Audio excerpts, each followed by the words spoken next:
Good morning, everybody. How's everybody doing? Awake. Morning. All right. I think I got the attendance all straight.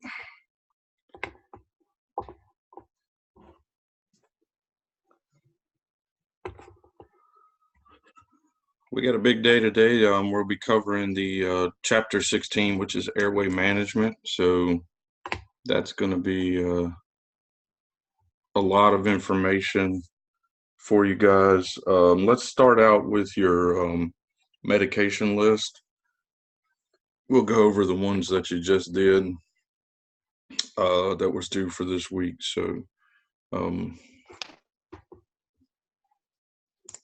who has, should be med list 5, correct? Yeah.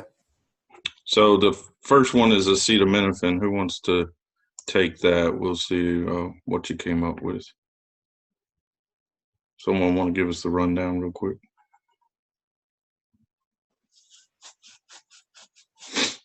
Sure, I'll do it. Okay. So it's classified as an analgesic and an antipyretic, and the dose in the pharmacology book that we have said 325 to 650 milligrams, or up to 1,000 milligrams. And then the pediatric dose, 10 to 15 milligrams, is taken orally. Indications are mild to moderate pain or fever. Contraindications are hypersensitivity. And precautions are take caution in patients with liver disease and patients less than 3 years old. Okay. And what's the deal with the precautions with liver disease? That's where it's processed, and it can be toxic to the liver in high doses. That's right. So acetaminophen is metabolized in the liver, so that's how our body processes it and then eventually uses it up to get rid of it. This is why if you're dealing with known alcoholics and people that have liver disease, better to use ibuprofen as opposed to acetaminophen for those folks. It's also why these teenagers that want to overdose with Tylenol don't die as teenagers. They die in their 30s from liver failure because of this. So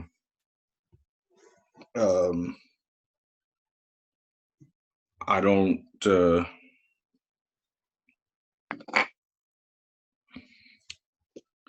I feel bad for those type of folks because their problems are probably resolved by the time they actually die.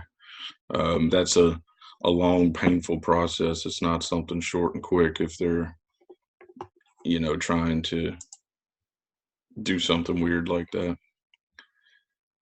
So, adult dose up to 1,000 milligrams, pediatric dose 10 milligrams.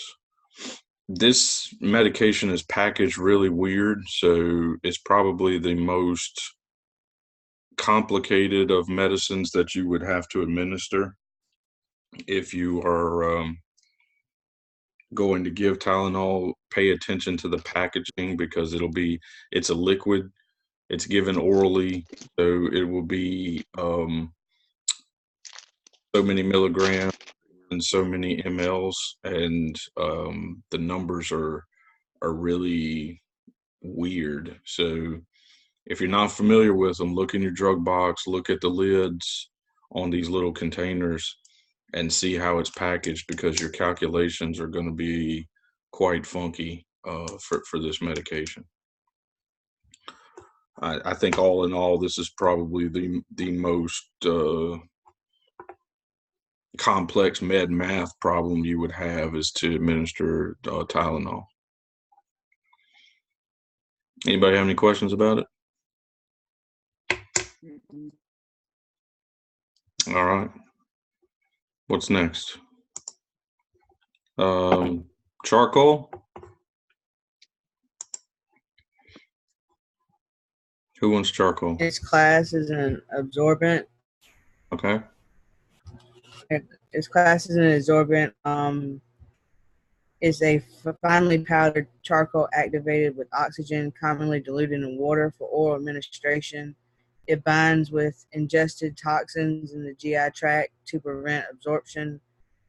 Its indications is oral ingestions of toxins, contraindications, decreased level of responsiveness or increased risk of aspiration or ingestion of corrosives, caustics, or petroleum. Its precautions: it can inactivate other oral medications. Side effects: black, tarry stools, and constipation. Dosage is 1 gram per kilogram orally, and is supplied in a premixed slurry of 50 grams or 250 milliliters. Okay.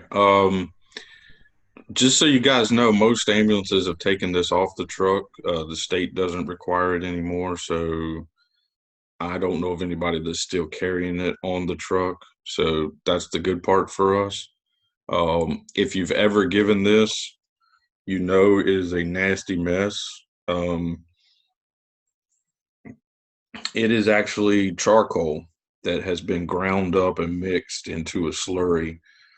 And they were even nice enough to flavor it now. So in some cases you'll see that it's cherry or grape flavored charcoal, which doesn't help at all. If you administer this to people, they have to drink it. And they'll drink the first sip, and when they taste it, they won't drink anymore. It'll be forced from there on out, and eventually they're going to throw up. This is going to lead to vomit, but be aware that anything this stuff gets on, it permanently stains. So it'll stain everything black. The patient's face, fingers, your clothes, everything is going to get stained and ruined. So be aware of that. So watch out for staining, watch out for vomit. It's all coming. Just be careful. Contraindicated with consumption of caustics, acids, those types of things, because we don't want to cause more damage by them throwing that stuff up again. This should be like a contact poison control deal if they're doing it. But the whole thing about charcoal is you're on a time clock here, because it's for things that have been swallowed and are in the stomach. So in order for us to get that charcoal to bind to them, it has to be done in a relatively quick manner.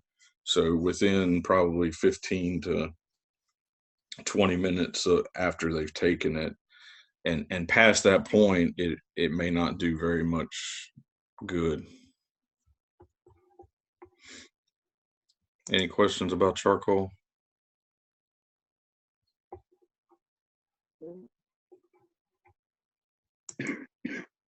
All right. Let's move on to the oxymetazoline. Who's up?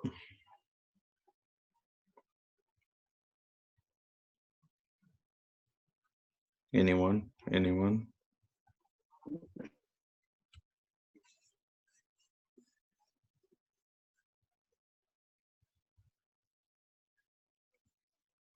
Common name is Afrin. Its class is a vasoconstrictor. Okay. Indications are for epistaxis, i.e. nosebleed, nasal intubation. Contraindications are significant hypertension. Adult dosage is 2 sprays in the affected nostril. For peds, it's 1 to 2 sprays in the affected nostril. Side effects are sneezing, burning, stinging, dryness, or irritation to the nose. Okay. So our most common use of this is going to be for nosebleeds. You can spray this up their nose. Vasoconstriction means it's going to cause all of those vessels to close up, to tighten up, to constrict. Hopefully it'll reduce the the flow and allow for clotting. It works really well. So if you've never had the opportunity to use it, if you get a nosebleed and you have it available, try it. It does work. It's great. Any questions on this?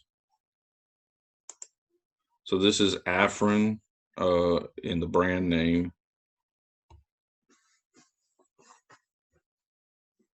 but nobody will give you the brand name for it. They always want to use this word so that you can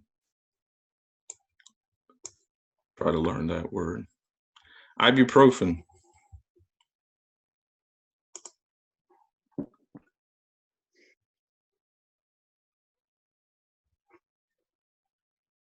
Anyone? Zach, can you talk? Yeah, a little bit. All right. Can you do- Ibuprofen. Yeah. Yeah. The brand name is Motrin. Okay.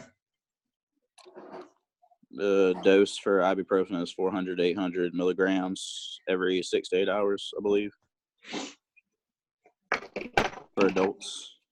Okay. For peds, I believe it's 10 to 15 milligrams per kilogram.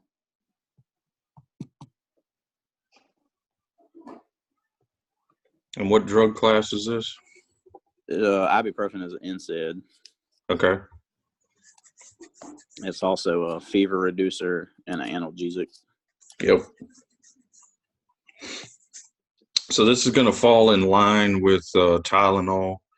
We just talked about it. The acetaminophen, that and the ibuprofen. We're going to kind of use these interchangeably depending on patient conditions because they do have different reactions to the body. Ibuprofen being an NSAID, we have to use caution with GI and stomach issues, ulcers, things like that. Whereas the Tylenol, we need to use caution with the liver issues.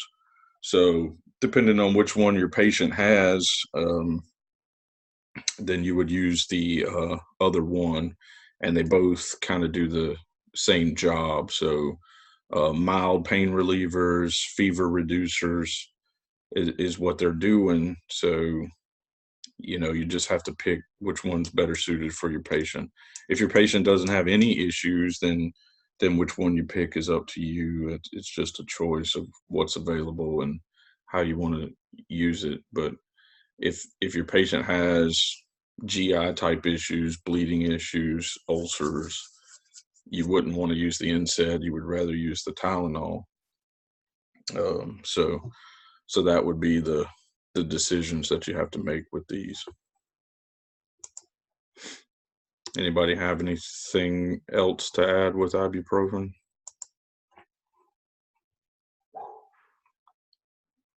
No?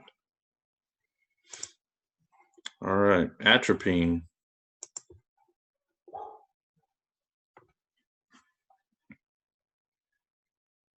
I can do that one. It is a parasympathetic. Uh-huh. The dose is 2 to 5 milligrams IV, and that's only for organophosphate poisoning. I think the other was like bradycardia or tachycardia. I can't remember, but we can't give it for that reason. Right. Yeah, you can use it for bradycardia. Yeah, it's bradycardia, but that's at the paramedic level. Right. The pediatric dose is, all it said was there's a maximum single dose of 0.5 milligrams IV. Right. Side effects can be palpitations, tachycardia, headache, dizziness, anxiety, dry mouth, pupil dilation, and blurred vision. Indications are organophosphate poisoning, and it didn't say that there were any contraindications in an emergency situation. Right.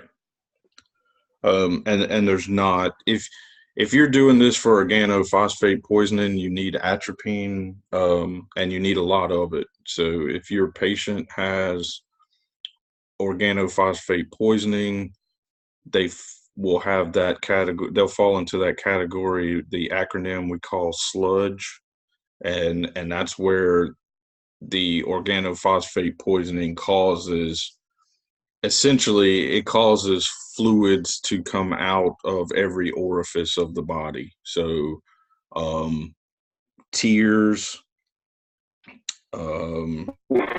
urination, diarrhea, vomiting, sweating, tear ducts, pretty much every hole in the body, stuff will be coming out of it because of Is that the those. sludge that they talk about? Yeah, that's the sludge acronym. So, salivation, lacrimation, urination, defecation, it comes out of everywhere. And the fix for it is atropine. The reality is it takes a ton of atropine. So one dose won't do it. You're probably going to use everything that's in the drug box, and you'll probably need another drug box. So,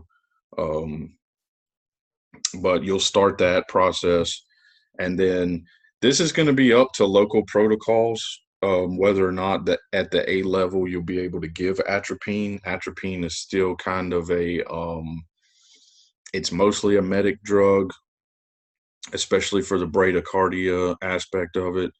The organophosphate aspect, they're kind of breaking this down to the A level, but in some cases, what they'll say is that I've seen it that the only way you can administer it is the atropine has to be in an auto injector.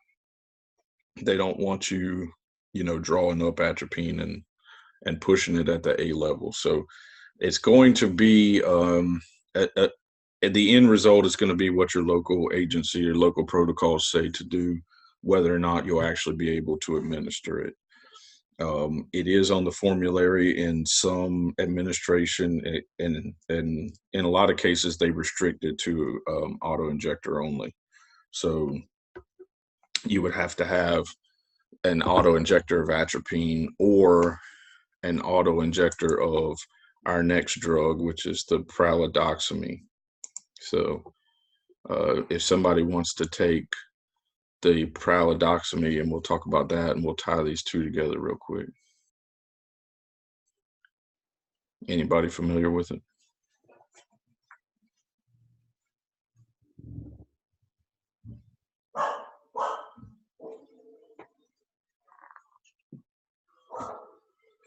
Yeah, it's a cholinesterase reactivator. Okay. So it essentially does the opposite of atropine, right? Well, it's a two-part. Usually, it's a two-part medication. The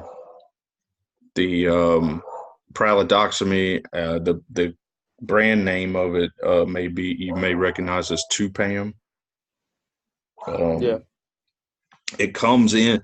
This medication does come in an auto injector, and it's not available on the market for most agencies because the military buys them all. They suck them up. So, but it is a antidote for a nerve agent, and so that's why the military sucks them all up. But it's administered in auto injector form, just like a EpiPen, and that's what it does. So a lot of times the pralidoxime has atropine in it, which is the Tupam part of it. It's the pralidoxime and atropine mixed together. So you'll see that as a two-part mixture, and but you won't find those on an ambulance anywhere because nobody can get their hands on them. So, but just know that is a auto injector administration. If you ever do run across it, but you'll probably be dealing with the military in some aspect, but you can administer that just like an EpiPen. That's what they're doing in the field. They carry those things, and if they are exposed to nerve agents, they can, hit themselves in the leg with it and hopefully get some relief from those symptoms.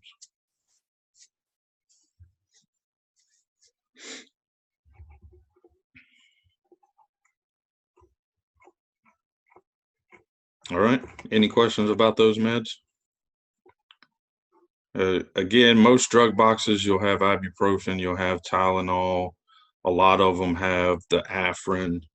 Um, all the drug boxes have atropine, but it's usually not in auto injector form. It's just a vial of atropine, so you'll have to draw it up and administer that.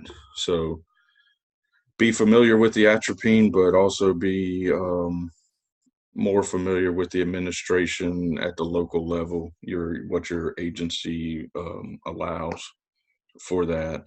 If they don't allow the A level to do it, that's fine. That would become a medic level deal. And if they do allow the A's to do it for the organophosphate poisoning, that's great. Then you can push that, but I know that they don't allow it for the bradycardia.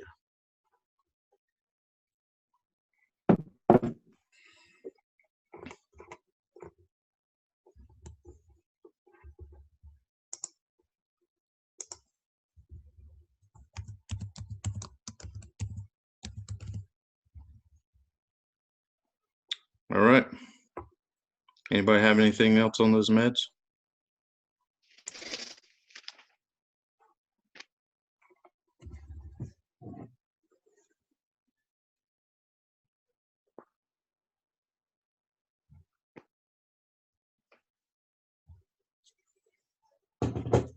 All right, let's get into the airway management chapter then, and see what we can do here with airway management.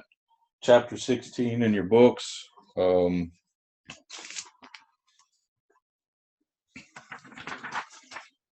Airway management. Let's talk. Your book starts off with some refresher anatomy and physiology, showing the upper airway, the lower airway, and that sort of thing. But I want to first talk about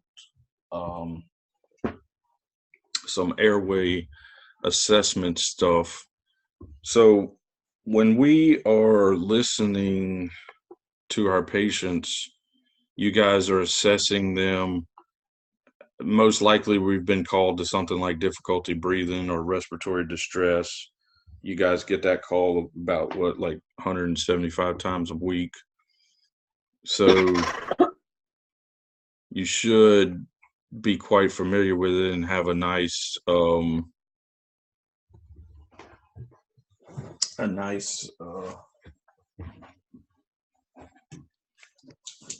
process for what you guys do for assessing that. So when you're listening to lung sounds, because you should be listening to lung sounds, tell me how you're listening to them and what you're listening for.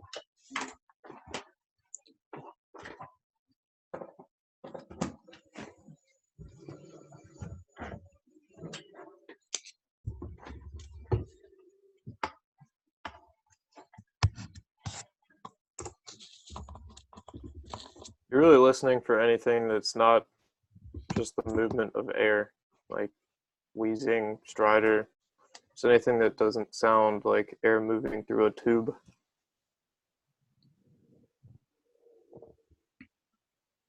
Okay.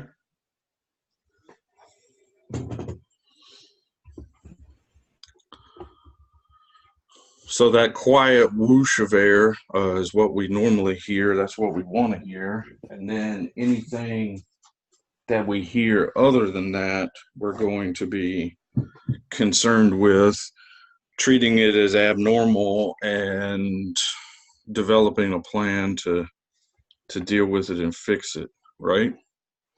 So if you guys listen to lung sounds, how are you checking lung sounds? Where are you listening on the body?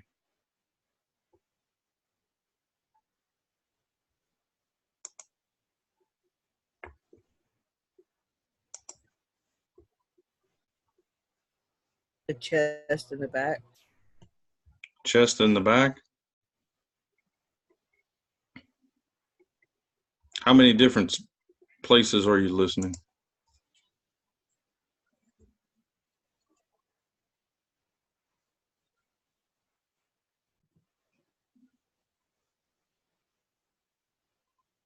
Upper, middle, lower.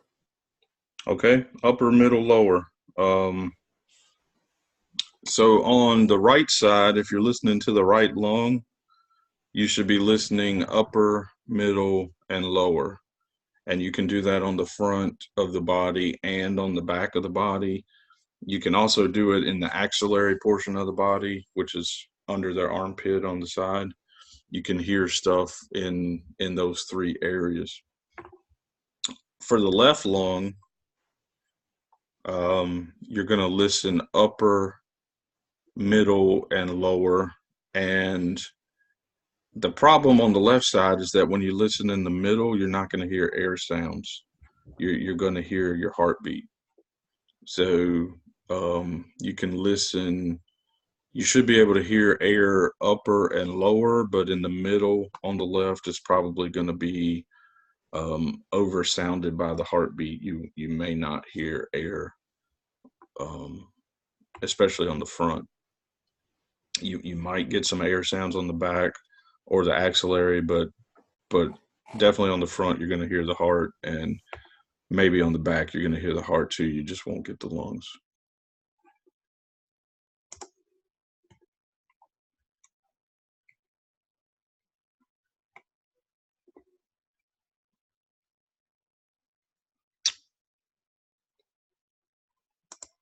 So give me just a second. I want you guys to listen to something, see if you can hear it.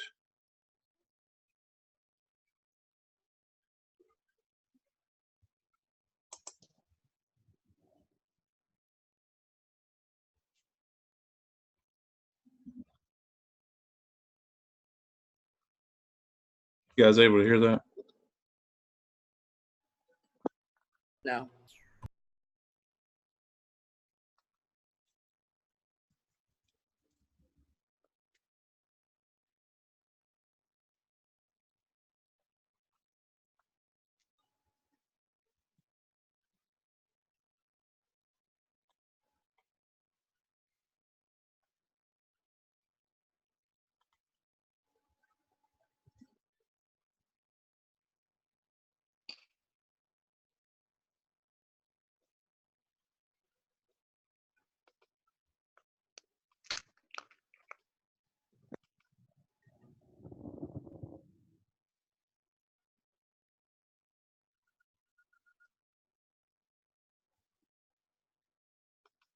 Can y'all hear that?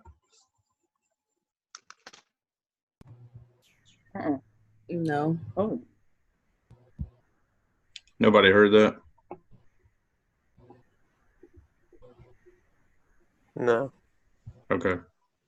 All right, I'll try that again in the lab this week then. Hopefully you'll be able to hear it in the lab if it's not going through on this.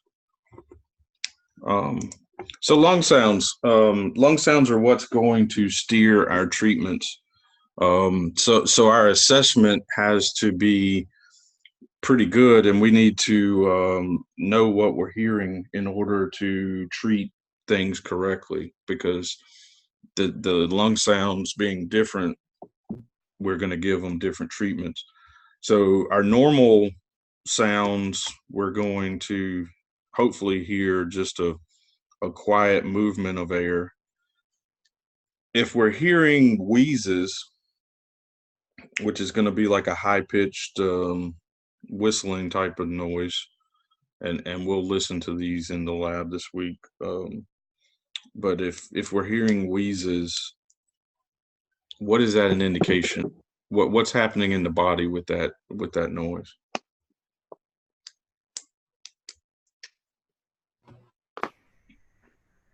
Having a hard time moving air. Having a hard time moving air?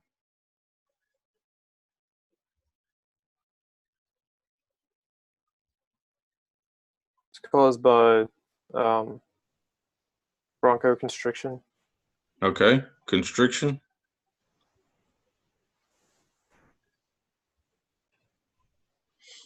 So what's the difference between wheezing and stridor? Not in the sound. We'll worry about the sounds later, but just in the general, what's going on in the body? What's the difference between wheezing and stridor?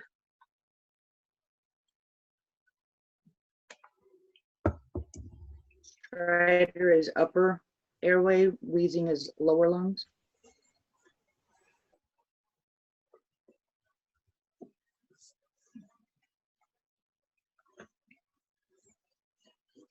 Okay. Anybody else? Stridor is usually caused by foreign body obstruction. Okay. Stridor is usually upper airway, and it is indicative of some type of an obstruction. Partial, usually it's a partial obstruction because air is still moving. And that partial obstruction is what's causing that high pitched noise that we refer to as stridor. With wheezing, there is just a tightening, a constricting of the airway. So things are getting smaller, air is still moving, and things are getting smaller. So two differences between those. If we're hearing rails or crackles, what does that indicate in the body?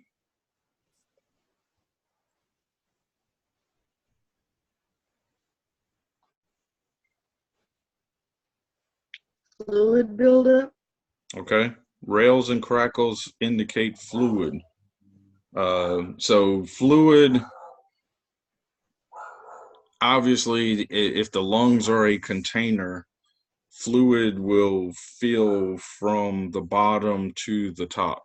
It's just like pouring water into a glass. There's not going to be fluid at the top and clear at the bottom. Fluid is going to fill from the bottom. So if you listen at the bottom, you can't say that the bottom's clear and then say that there's fluid at the middle or the upper part of the lungs, because that just doesn't work. All right. Fluid in the lungs. What is that fluid?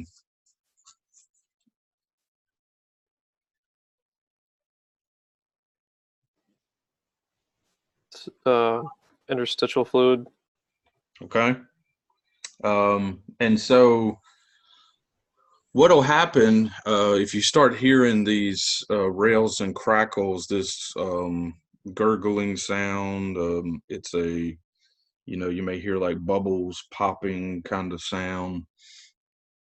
And so fluid being in the lungs, it starts in the bottom, and then of course the more severe the problem, the higher you will be hearing this as you're checking the lung sounds.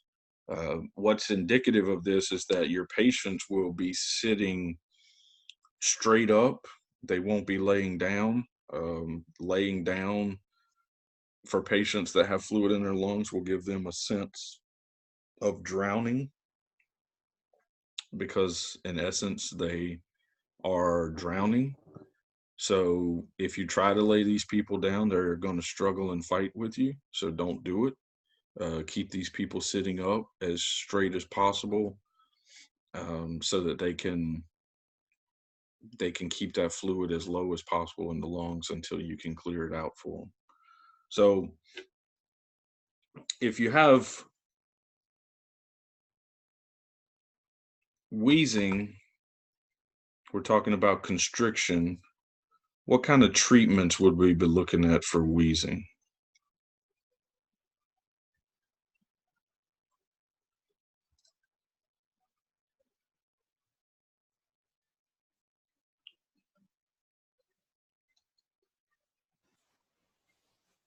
Duoneb.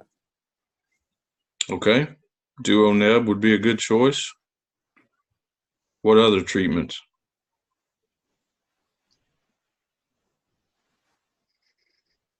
In certain cases, maybe epi. Okay. Epi. Anything else?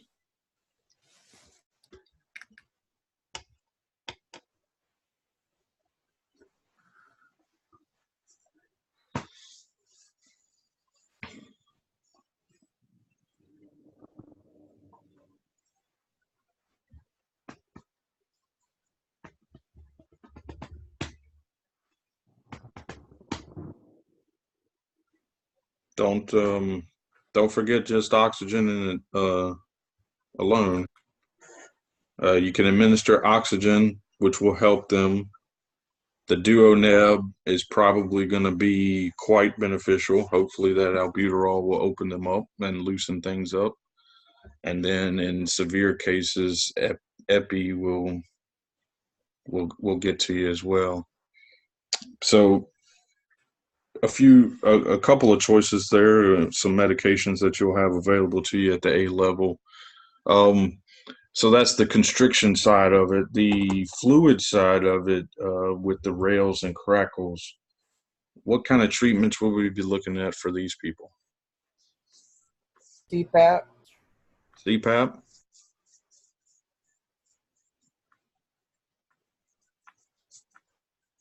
What else?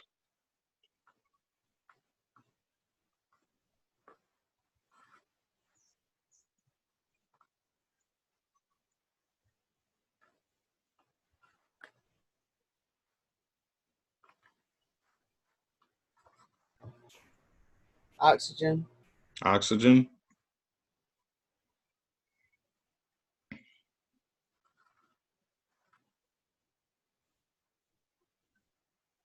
What medication is going to help these people?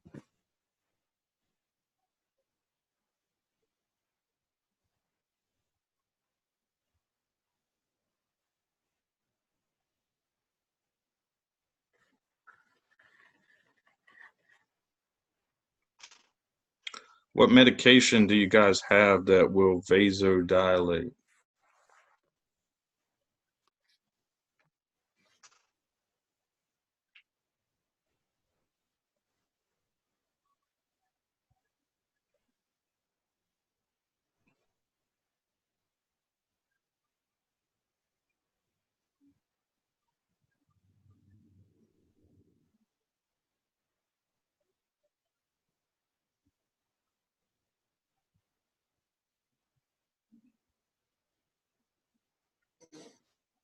Nitro's a vasodilator. Nitro is a vasodilator. So as long as they can meet the contraindications for nitro will open up the vessels, cause vasodilation. So if we have extra fluid in the body, which is what this fluid in the lungs is, it's essentially extra fluid that we want to put somewhere else. The way to do that is to cause vasodilation in the body, which will make all of the vessels larger, and it will allow them to accommodate this extra fluid. So if we give nitro, make the vessels larger, and then we put CPAP on these patients, which was going to give pressure to push that fluid out of the lungs. It has somewhere to go in the body. We're going to push it out of the lungs into those vasodilated vessels.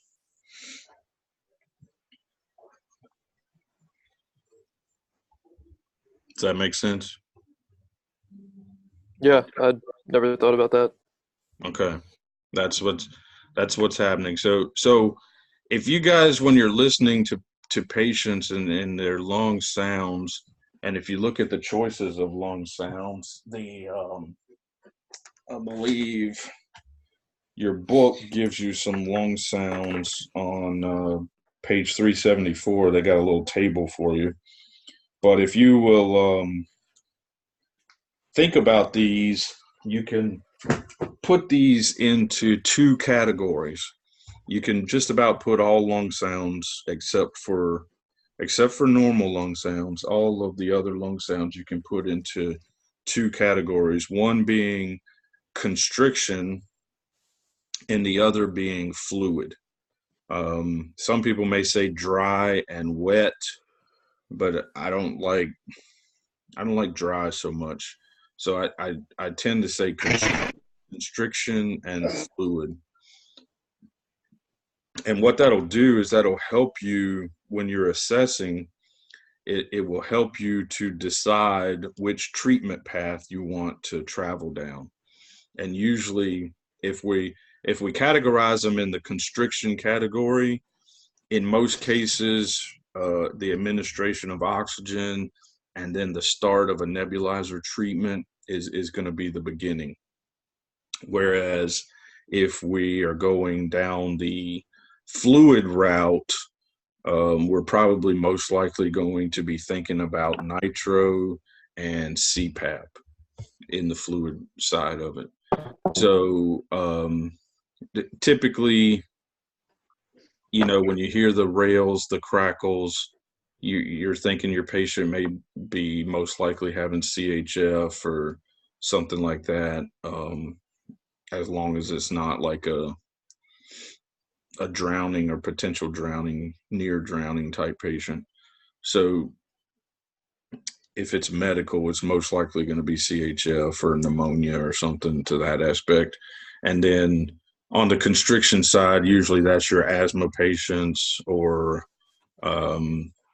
something to that effect, asthma, or in the little kids, if you're looking at an upper airway obstruction, epiglottitis, or croup or something like that. So, but if you can listen to the sounds, and you can, even if you can't positively identify them, you can at least put them into one of those two categories. Either it's a fluid sound where it sounds like there's fluid, it sounds wet, or if it's just a dry sound but it sounds not normal, it's constricted, it's tighter, it's partially obstructed, it's something that'll help you at least in the beginning stages to get a treatment underway. So as you assess your patients and listen to them, then try to do that. It'll help you at least get your treatments started.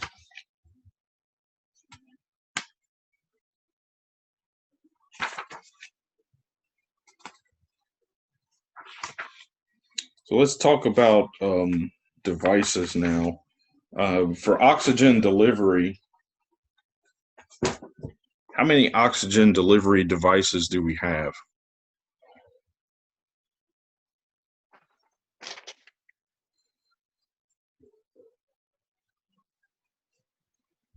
If we want to administer oxygen to somebody, how many devices do we have to use that? Like 5. What are they?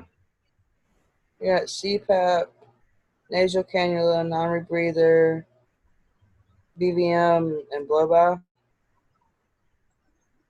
Okay.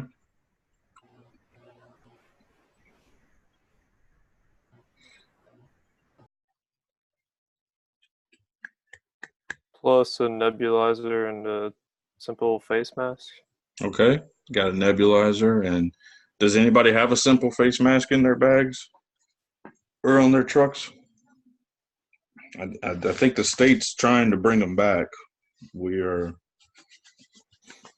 had gotten away from them years ago, and we've only been running with the nasal cannulas and non-rebreathers. But the state is making a comeback with simple face masks. So if you're not carrying them on your trucks just yet, be on the lookout for them in the near future, because you may see those returning to your trucks. Isn't the simple face mask good for like a neb treatment if someone can't hold the thing up to their face? Yeah, it is. You just have to have the attachment for it so you can screw the canister on. Yeah. But so quite a few delivery devices for oxygen. We can get a good amount of choices. Now we have two airway adjuncts. What are they?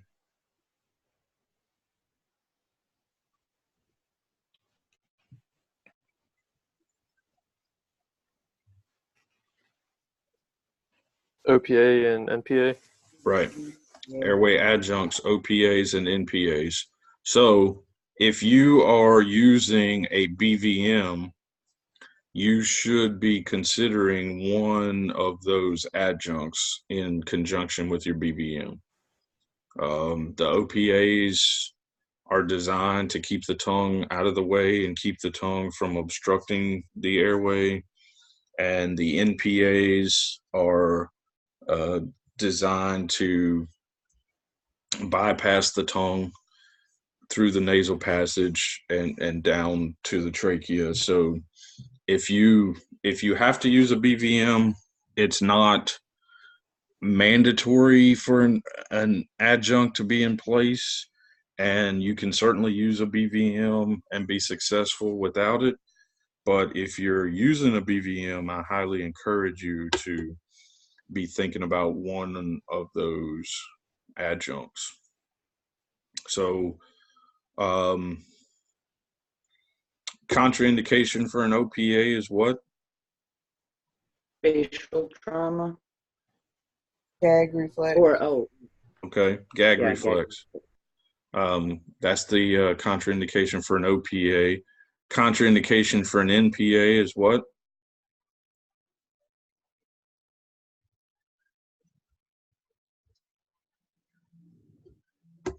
Skull fracture or basal skull fracture. Okay, so head trauma, facial head trauma is going to be a contraindication for the NPA because we don't want to poke that thing up into the brain by mistake. That would be unfortunate. So if you're having those issues, then obviously you can't use them. If you're not, remember to be considering those for use of a BVM to keep the airway open. All right. Advanced airway devices. What kinds of advanced airway devices do we have at our disposals?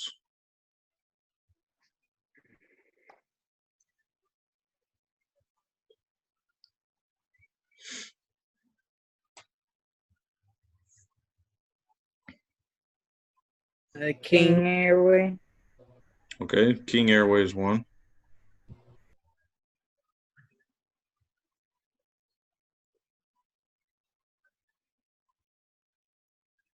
What else?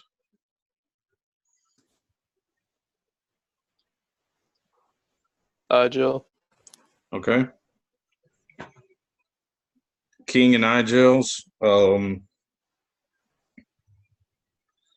Those fall into a broad category that we refer to as a blind insertion airway device. Originally, these started out as a combi tube. Then they switched over to like an LMA. The Kings were popular for a little while. The iGels are the new blind insertion love for everybody. So they fall into that broad blind insertion category. So you just stick it in the airway and it fits in. It will partially isolate the trachea. The other type of advanced airway device is an endotracheal tube. That tube has to go in with visual assistance. So whether you're using a scope or whether you're using a camera, depending on your agency's capabilities, you have to have visual assistance to place the endotracheal tube, and that is the only airway device that 100% isolates the trachea. All of the other devices may or may not, but the endotracheal tube is the only one that absolutely does. So there's a lot of talk, a lot of controversy with innovations in the field. we hear a lot of discussion about intubation success, about the time it takes. And, you know, a lot of people are not fans of it or proponents of intubations because our technicians are not very proficient with it. They don't get a lot of opportunities to do it. When they do get an opportunity, they'll miss, or it takes a really long time. So um, it's up in the air. Right now, we have that as an option. We have the blind insertions as a other option or a backup option. It's kind of up in the air if the intubations is ever going to go away, and we're only going to do blind insertions. But for now, we have both. So you'll be getting some of that in your lab this week. You'll get to see the equipment, the procedure, how to do it. You'll get to do it. So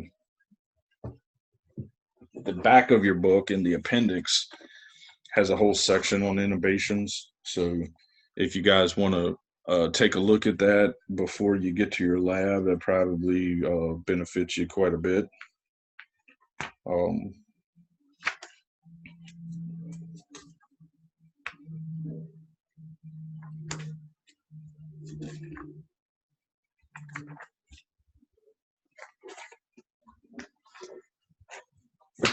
So if we're opening an airway or maintaining an open airway, we have two methods for opening airways.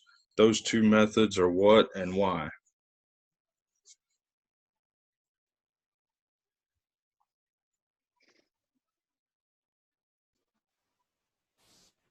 The head tilt, chin lift, and the jaw thrust. Okay, and why do we choose one over the other? The jaw thrust is used when there's a suspected C-spine injury.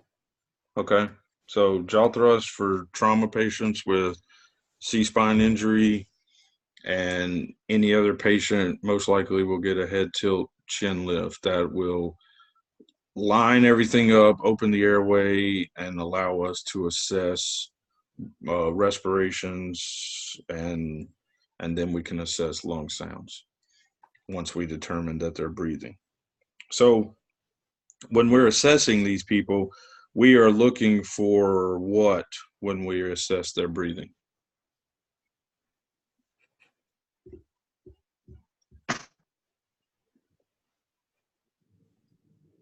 Number of respirations. Okay. What else? Whether or Rate not in it's the airway. even happening. Okay. We're looking to see, number one, are they breathing? Number two, if they are, how many times per minute? That's the number. What else are we looking for? Quality.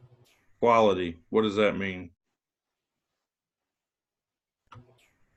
How easily they're moving the air. They're moving it good or not. Okay.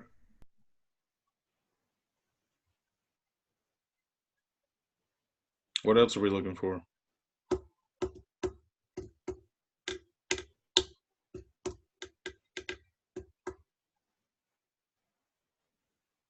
Chest rise and fall, equal on both sides. All right.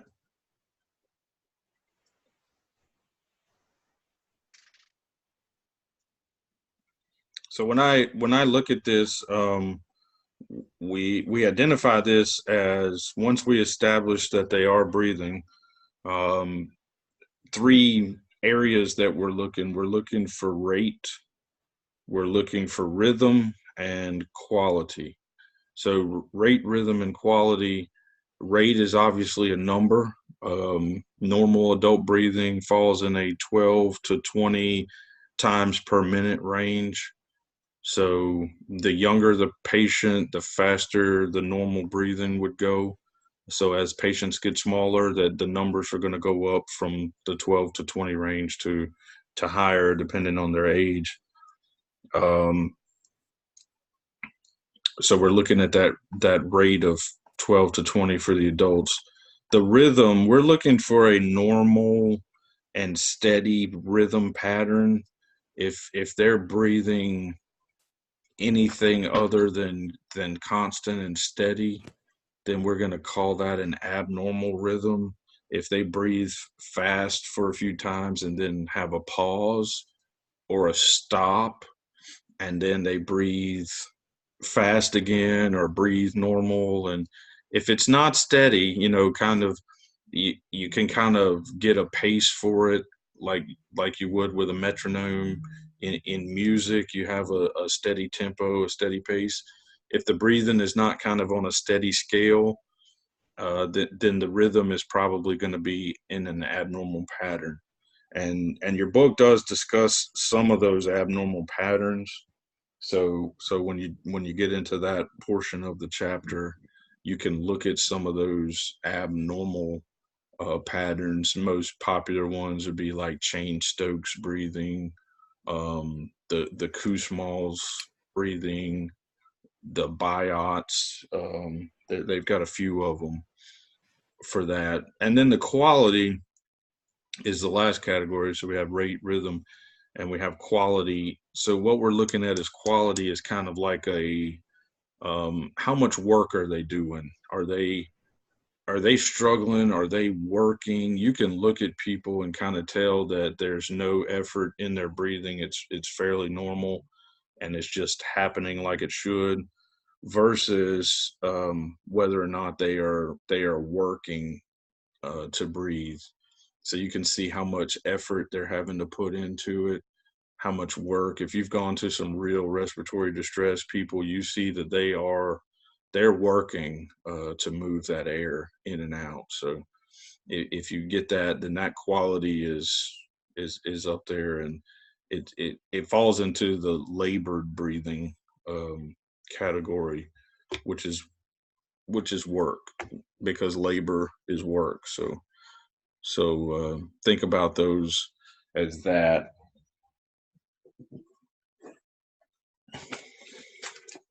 So we talked about all of the devices that we have. Let's talk about clearing airways, because I think we often don't talk about this enough. Suctioning. I don't know that we do it enough, but I know we don't talk about it enough. So let's talk about suctioning. We have a couple different devices for suctioning. So if we're just going to suction the upper airway, how do we do that?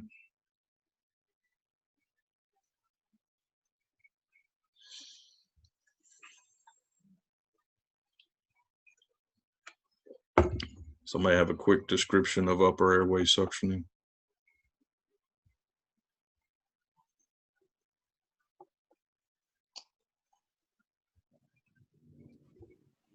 Use the Yanker catheter, and I mean, it's pretty straightforward, because you can typically see the upper airway, Right. what needs suctioning. Right. This is going into their mouth, looking towards the back. You can see if there's junk in there, fluid, vomit, whatever it is. So this is the rigid Yanker. We're going to suction. How do we do this? Suction on the way in, suction on the way out. Which do you prefer? On the way out is how we're supposed to be taught. On the how we're way supposed out. to do it.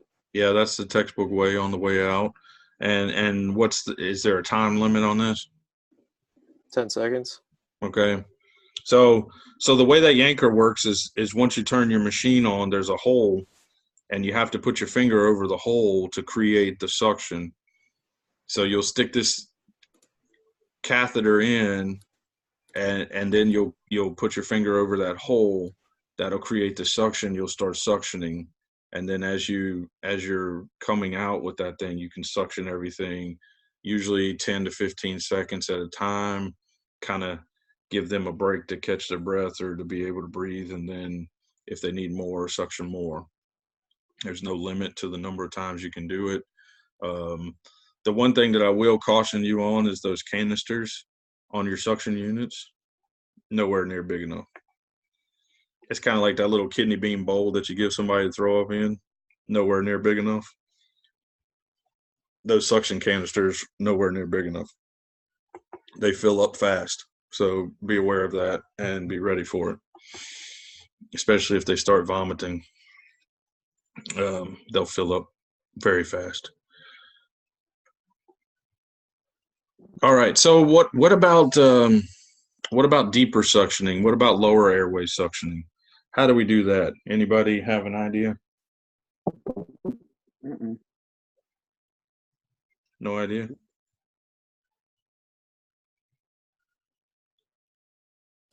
Do they have to be intubated for you to be able to do that? They have to have an advanced airway tube in place. So they can be intubated or they can have the blind insertions in place. And we have a flexible catheter that we can feed down those tubes. So the flexible catheters, they're like a long, very small, soft, flexible tube. And usually in the packaging, they're coiled up in a circle, kind of like a snake would be. And then, so what we'll do is we'll hook that thing up to the suction tubing and we'll feed it down the tube. And once we get it down where we need it, then we will create, again, you have to put your finger over the hole to create the suction. And then you can suction all that stuff up from down, down at the bottom of the tube or down into the trachea if you're intubated. So if there's stuff in their trachea or down in their lungs, we can put that tube in. If we can intubate them and then put that flexible suction tube in and start pulling some of that stuff out of there.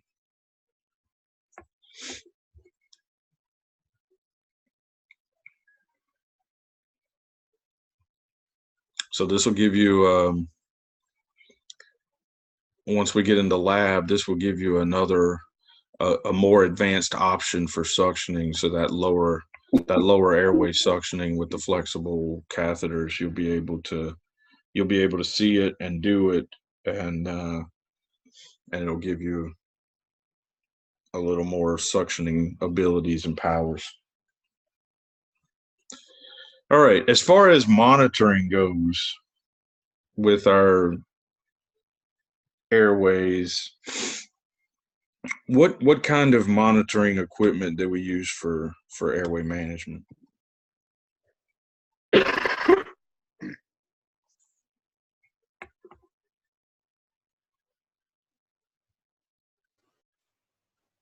Pulse ox and capnography.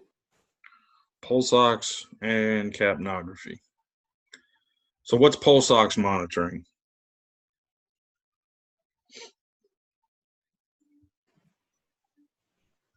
The saturation of hemoglobin with oxygen in the blood. Right. And what's capnography monitoring?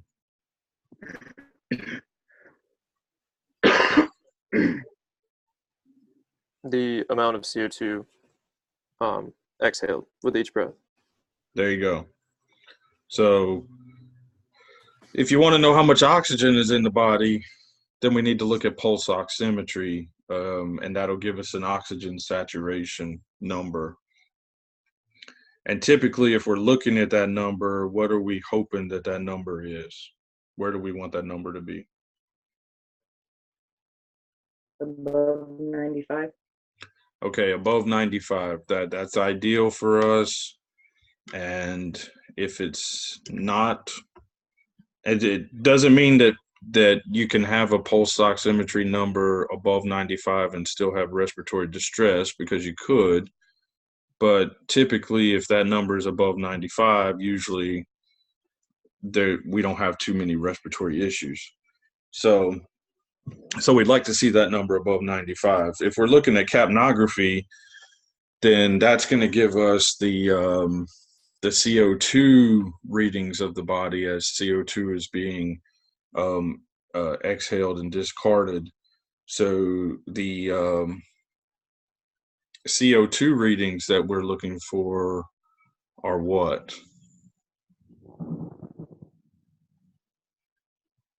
35 to 45. 35 to 45. So hopefully, if you're monitoring CO2, you will see in that you'll see their CO2 readings in that 35 to 45 range. Now, what you're also going to find on our monitors is that in addition to a number that entitled CO2 number, capnography is going to give you a waveform reading of their breathing. And that waveform, we can't really, I really don't know how to show you that here, but in the lab, we will show you what they look like and what they mean.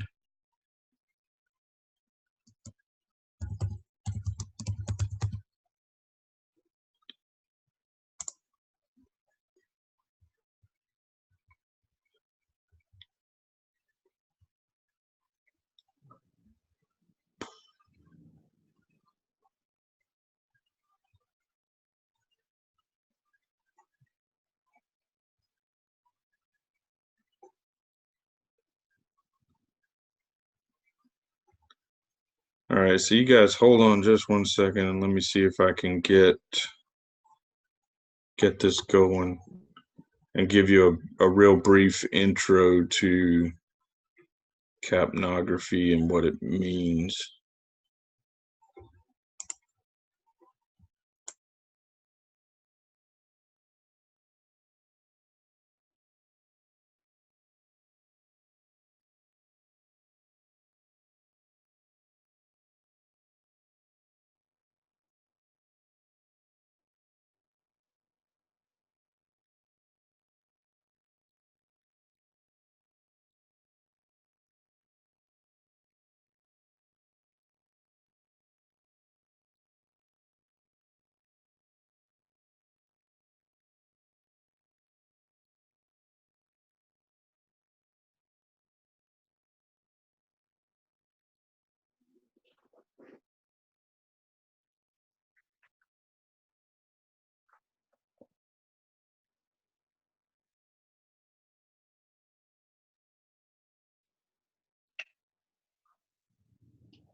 All right, let me see if I can pull this up here for a second and we will watch this.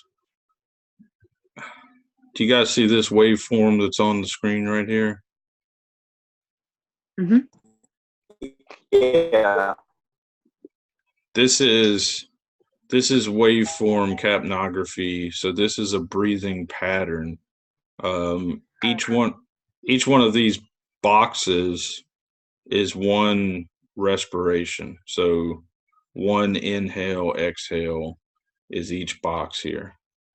And so starting down here, this is actually the exhale portion as it goes up, and this slant as it goes up.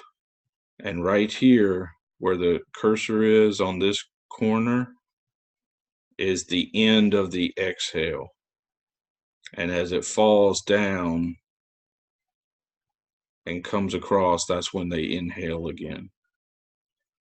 So this is a fairly normal looking respiratory pattern.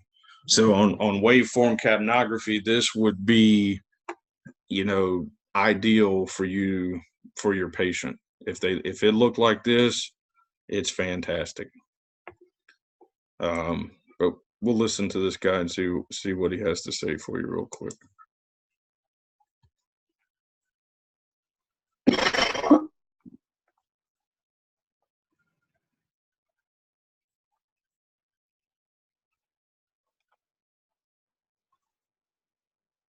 I'm not hearing any sound. You can't hear this? No. Nope. Nobody can hear him? No. Nope. What in the world? Okay.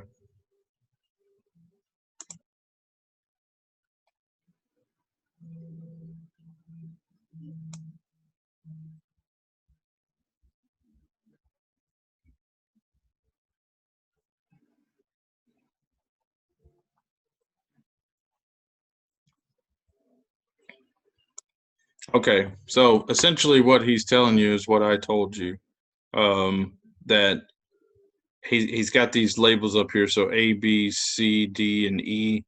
A, B is the beginning of inspiration.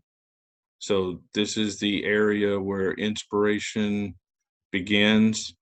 So you inhale, and then as B from B on is exhaling. At C, exhaling. D would be the end of exhaling, and then it drops off quickly, which is a period, that brief period between exhale and inhale. And then once you get down to the bottom again, this is going to be inhale.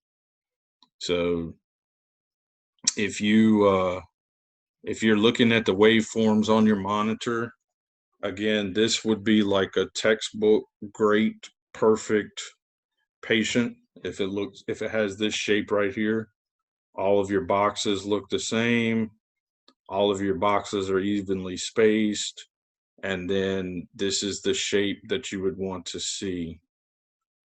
Now we're going to show you some other shapes of breathing, and there's one that looks like a shark's fin, where instead of flat up here, it's kind of comes up to a point and drops right off. It looks just like a fin on a fish. And if you see that fin shape, that's going to be indicative of an asthma patient, and them having an asthma attack when they're breathing. So we'll give you some different shapes and stuff. I'll have those in the lab that you can see, and we'll show you this one. But this is this is what a normal breathing patient should look like. So most of us right now, we're sitting here, everybody's breathing normal, no one's in respiratory distress, and so most of our breathing patterns, if we were put on the monitor with a waveform capnography, it would look just very similar to that.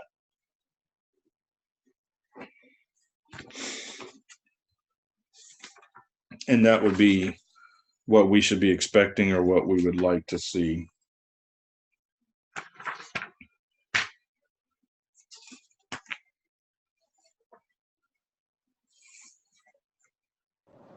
You said the shark fin is indicative for asthma. Yes.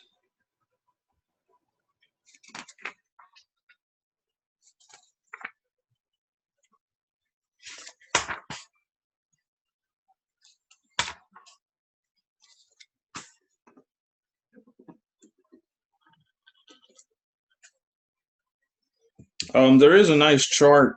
If you get to the oxygen section in your book, 407, they have a nice chart in here of oxygen flow rates and concentrations. For your nasal cannulas, what is your flow rate for nasal cannulas?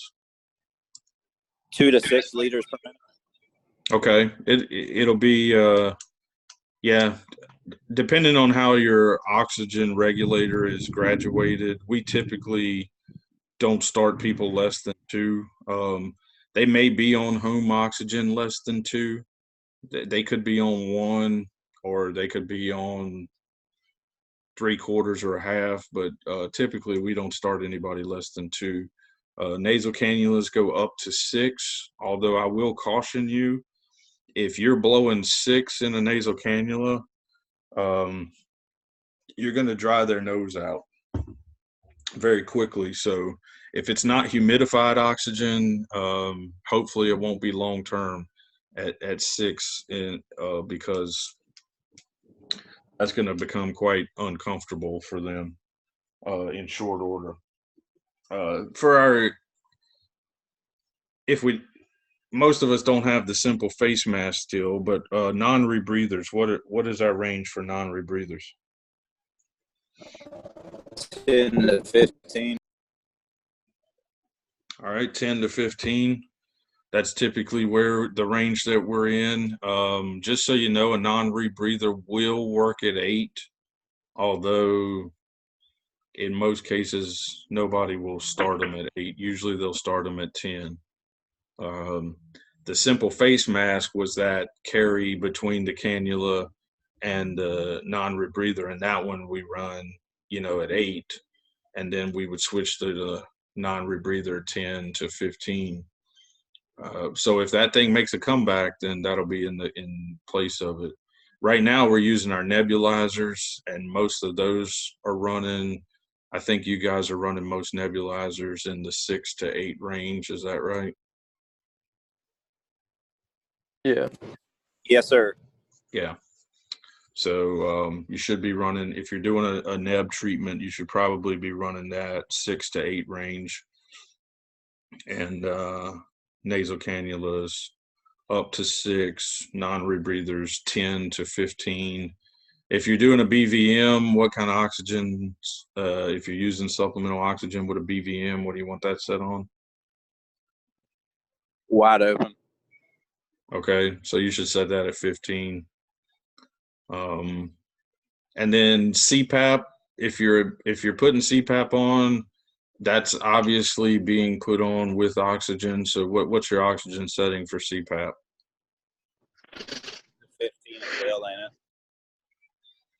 it? It's going to vary. It's going to vary based on which device you're using. So if you're not familiar with CPAP, the CPAPs, there's a lot of different CPAP devices made by different manufacturers, and they have different oxygen setting requirements. So it's not really a standard thing like a nasal cannula or a non-rebreather. Some of those are going to work at different oxygen settings. 15 may work. Some of them might need 25. So it just depends on which device you have. So take a look at your device, be familiar with it, and you'll know what settings you need. The other thing about CPAP is you have to set the pressure. So not only do you have to get the oxygen set on it, you have to set the pressure. So that pressure that we're dealing with is called PEEP, and you have to set that. I think most devices, it's going to start at like 5 centimeters. It's measured in centimeters of water, the PEEP pressure. So if you when you put this thing on, it's probably you want it set at the lowest setting, the lowest PEEP setting, which I think in most of them it's 5. And then you have the ability, once they have it on, you have the ability to increase the PEEP setting if that's not enough for them to get them the relief that they need. So most devices I've seen, the PEEP setting increases in 2.5 increments. So you would see 5, 7.5, 10, and then it goes up. Usually they go up to about 15 for a top end of PEEP. So you don't want to give them any more than they need. So that's why you set it at the lowest setting, and then adjust incrementally and slowly to get them the relief that they need. So we'll give you some hands-on with CPAP if you're not that familiar with it in the labs. We'll get you some hands-on time with a device. We'll show you what it is, what it's like. If you've used it before, great. You're familiar. What are the indications for use in CPAP and the contraindications for CPAP? Anybody know those?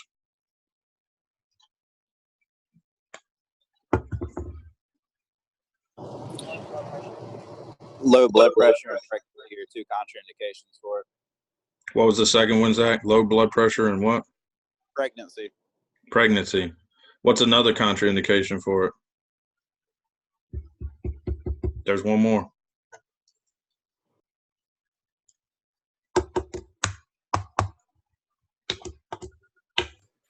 Is it CHF? Nope. Is it vomiting? Nope. Mental status. They have to be alert. Oh, yeah. They cannot be. You cannot put CPAP on an unconscious patient or a less than alert patient. So they have to be awake and alert and able to follow your instructions. Otherwise, CPAP is not indicated. CHF is the reason for doing it. So CHF patients are going to have that fluid in the lungs, and that's the reason that we want to do CPAP, to push that stuff out of there. But so fluid in the lungs would be the indication for use, be it from CHF or some other reason. And then the contraindications, Zach said hypotension, pregnancy, and then less than alert mental status. Can you use CPAP for patients with pneumonia too? You can, if the fluid is bad enough. It's not going to fix them. Now remember, pneumonia is an infection that needs antibiotics. It'll help with their breathing in the short term, but it's not going to fix their pneumonia issue in the long term. So they are going to have to get antibiotics and get it resolved that way. But as long as it's a fluid issue in the lungs, then CPAP is warranted.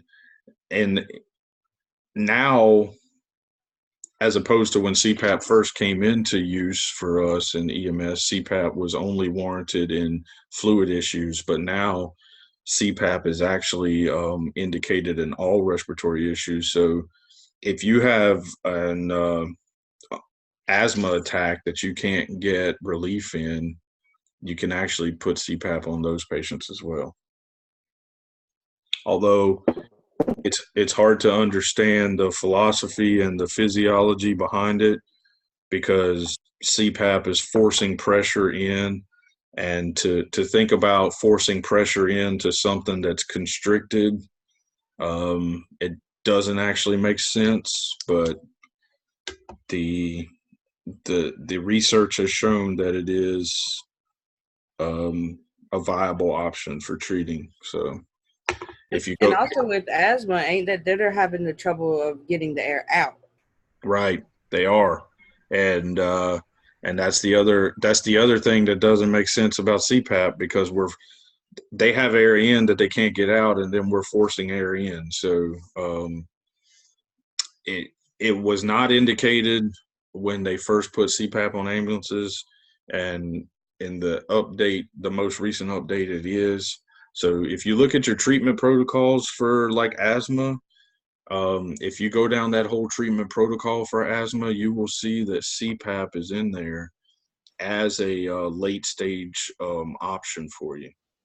So these are patients that you would really have to monitor their capnography on, right? Absolutely.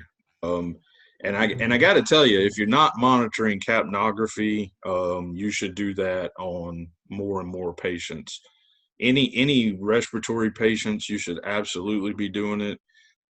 Any suspected cardiac patients, you should absolutely be doing it.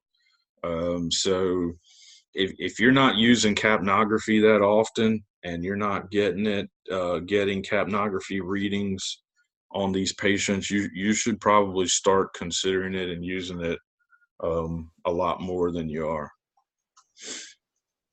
I know we do pulse ox on everybody, right? That's like the reflex, stick the pulse ox on their finger and go. But we're hooking a lot of people up to the machines, and if nothing else, just for the ease of vital signs, right? Because you guys are doing blood pressures and you're doing pulse ox and that sort of stuff. And essentially what they're getting into is getting into the reflex of, if you're going to put the leads on a patient, if you're pulling out the 4 lead or the 12 lead on a patient, you should be hooking capnography up to them. So you can get those CO2 numbers, and you can also see that waveform of breathing. So try to get in the habit of that. You'll be able to get into the motions of being able to see those waveforms, and looking at those waveform patterns to see how their breathing is doing.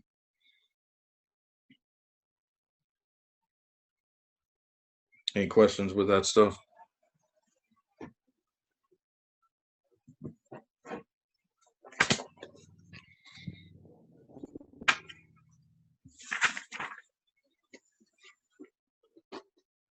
All right. Your book has a picture of, it does give you one picture of a stoma. So if you want to see that, it's on 401. A stoma, we can access the stoma for supplemental oxygen. You can also do suctioning, those types of things there. So don't discount those. If you see patients, come in contact with patients that have stomas, that's a good place to, if they're having respiratory distress, that's a good place to oxygenate. You can put a non-rebreather right over that hole and get oxygen to them. You can also put your suctioning, the Yonker in there and suction some things out if you need to. So that's things to keep in mind with you for the stomas.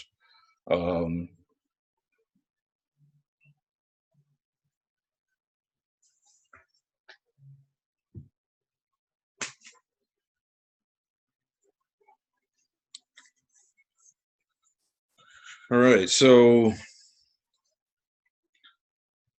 I believe, I'm running down in my head, and I believe that the only new airway management thing that we're going to give you is endotracheal intubation. Does everybody agree with that? Yeah. Yeah, I think that's the only new intervention. Okay, because you guys should all already have access to CPAP and every other airway delivery device. You guys can do the blind insertion. So whatever your agency uses, if it's Kings or iGels or LMAs or whatever it is, you guys can already do those. All the delivery devices you guys can already do, in the adjuncts and everything. So I think the only thing new that's coming to you is going to be the endotracheal intubation. So again, this textbook does have an appendix chapter for it in the back. Let me see if I can find that real quick.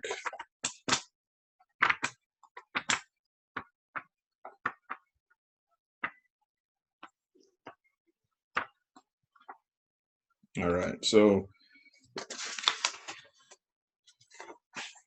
if you guys, in your textbook on 1066, that starts Appendix 1, which is endotracheal intubation. So that'll take you through through all of the equipment. It'll show you the different blades of the laryngoscope, the Mac blades, the Miller blades. It'll show you the process of how you do it, and it'll give you, I did lie to you, it'll also give you the McGill forceps. The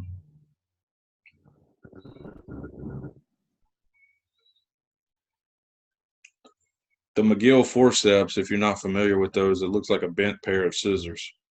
It's got the handles just like scissors do, but the end is it's not straight like a pair of scissors. It's bent. And the reason for it, we'll show you that in the lab with the mannequin, is that it follows the airway anatomy, and that is used for retrieving objects. So if somebody's choking, you can go down there. I call the McGill forceps your go-go gadget grabbers. So you'll be able to go down there with those and pull out the hot dog or the grape or the dime or the army man or the marble, whatever it is. As long as you can see it, and you'll be able to look down there with your laryngoscope now. So you can look down there with a scope, and if you can see it, you can take those McGill forceps and go in there and get it out. So you'll be able to retrieve some things, big old globs of cheese and such.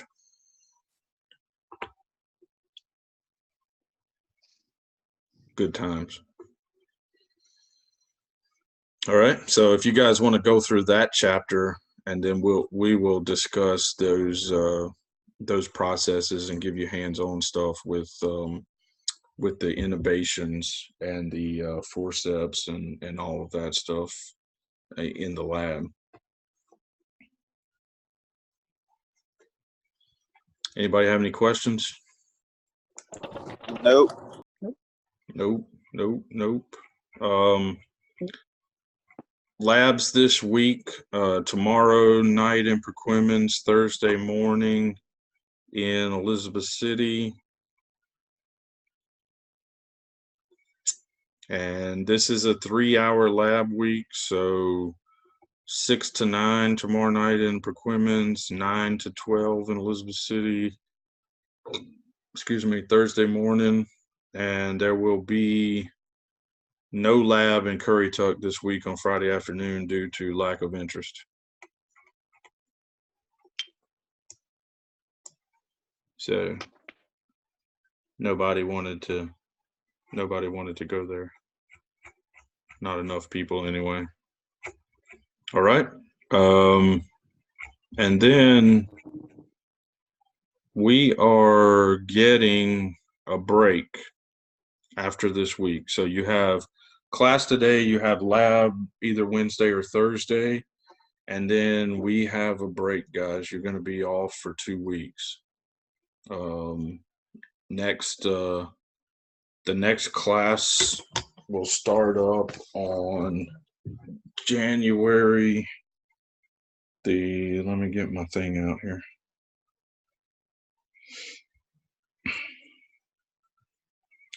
So January the 6th is Monday, and that'll be our next meeting. So Monday 6 and 7 on Tuesday. Tuesday will be the next online session. So you guys are going to have a couple weeks break for the Christmas and New Year holidays. All right. So as you guys are getting all of your clinical requirements met so that you can get into the hospital,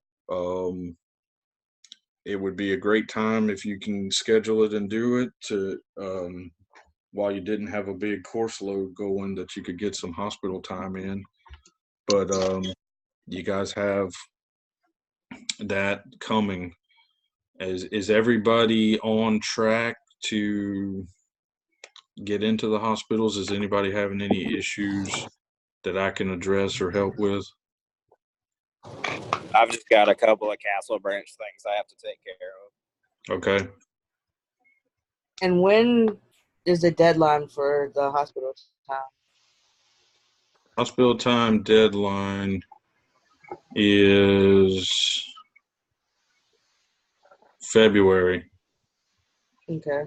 The 1st of February. So you have all of January. You have from now until the 1st of February to get your hospital time done. So minimum hours is 48. There's no maximum hours. The most important thing is that you're getting the skills, the patients, the contacts, the assessments in all of those categories that's in the FISDAP. So starting IVs, med administrations, airway management, those are the skills that you need. And then and they'll let you do 12 leads and all that other stuff. But the patient assessments, they break it down into medical categories. They also break it down into patient categories. So adult patients, pediatric patients, geriatric patients, and then the different problems, respiratory, cardiac, strokes, psychs, all of those things.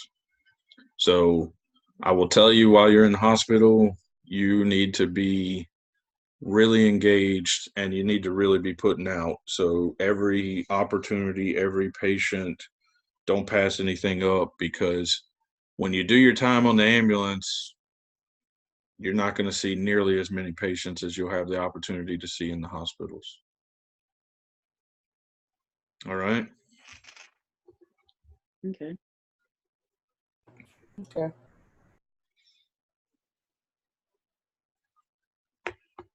Anybody have anything else?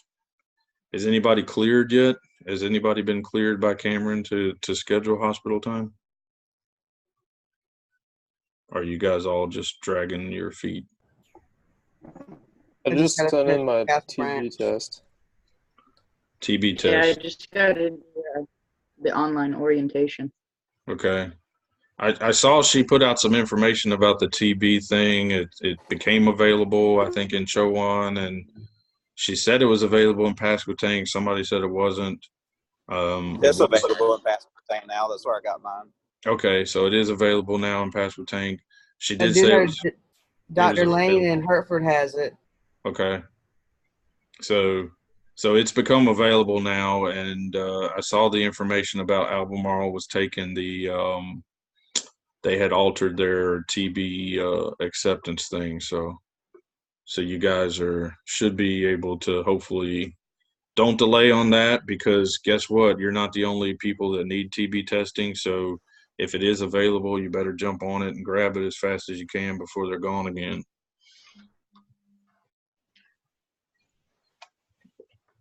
Because all the nurses will be fighting you for them. All right. What else? Anything else for the greater good?